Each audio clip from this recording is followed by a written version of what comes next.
Hello everybody, good afternoon. My name is Gabby. I am here with Toffee.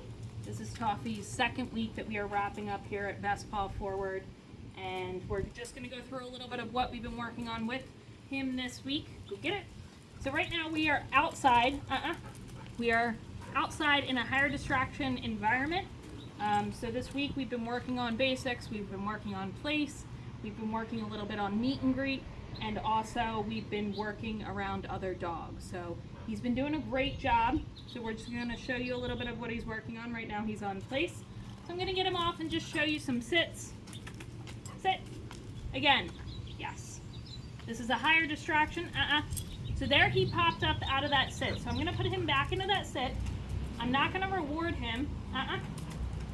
Stay. Yes. Good. Free.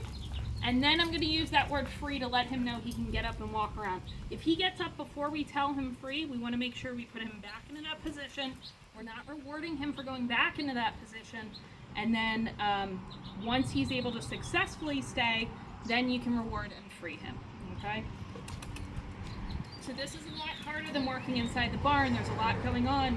We've got traffic over this side. We've got a lot of different smells. So this is that next step. So you want to make sure when you're starting at home, you're starting in that really low distraction environment. You're starting inside your house, not much going on, and then you're gradually starting to work up. We don't want to start right off the bat outside with a bunch of distractions. We want to make sure we're setting him up for success. Let's go. Sit. Stay. Stay. Now you can take a step back, step to the side. Yes. Free. And then make sure I'm freeing him. Okay? You can also work a little bit on place. Sit. Very good. Stay. Now for place at home, you can use something like this. You could use a bed, you could use a spot on the carpet, anything like that can be place. Free. And same thing, letting him get off. We use that word free. Place. Good. We're going to try a little bit of downs. Down. So in the beginning, you might have to use that lure to lure him into that down. Now, some dogs are a lot more comfortable going into a down. Some dogs don't like it as much. So whatever your dog is better at, focus in on that. Also, some dogs, yes, good boy. Good. Free. Very nice. We want to make sure we're not letting him jump up. So if he continues to jump, what we're going to do is we have that harness, we have that leash on while we're working on training in the beginning. If he does go to jump up, we're going to drop part of that leash. We're still going to hold on to the end. We're going to drop part of that leash onto the ground, and then we're going to step a little bit closer to where his harness is so that he's not able to continue to practice that jumping up. Good boy. We'll do one more because it is a little warm. Stay. And we can get a little bit further. We can start to make more movement around. And he's doing a great job with that, yes. Free. Okay.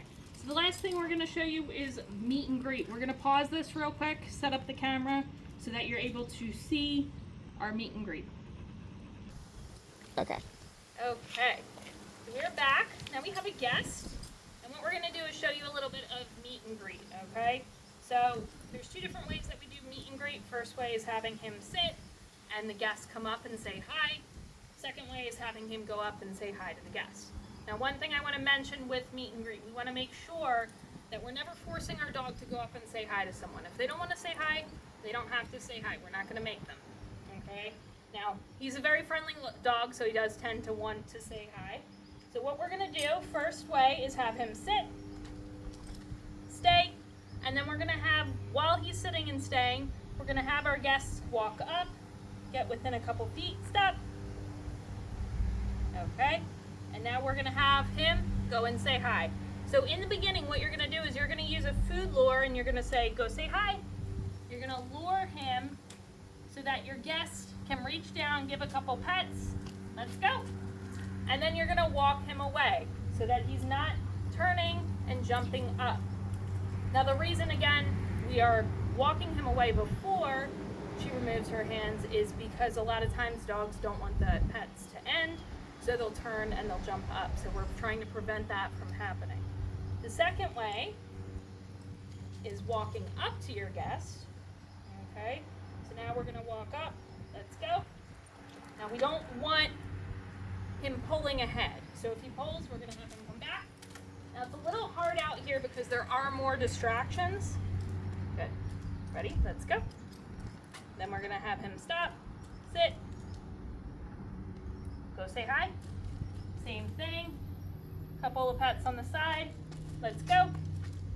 Yes, good boy. And then you can give that reinforcement of that food. Okay? Good boy. Sit. Now, right now we're doing it with a lure. As he starts to get better with this, then you can start to phase out that lure. You don't need that food in your hand. You can just tell him to go up, say hi, and then walk him away. We want to make sure we're keeping these interactions short in the beginning because we don't want him to get too excited.